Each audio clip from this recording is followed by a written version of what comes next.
How to add slow motion to your video on InShot app. Hello guys, in today's video I'm going to show you how to add the slow motion effect to your video on InShot. First thing, go to InShot. This is the home page.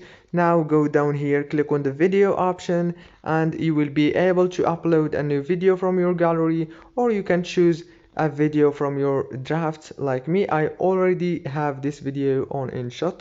Now I'm gonna click on it. Now on this page you will find many options to edit your video. Go down to this bar and make sure to swipe right like this until you find the speed option.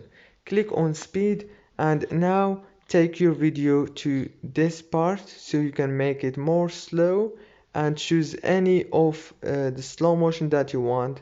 If you want it to more slow, you can take it here. If you want it just a little bit, do this.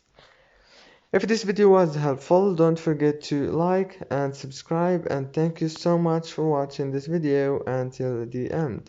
See you later.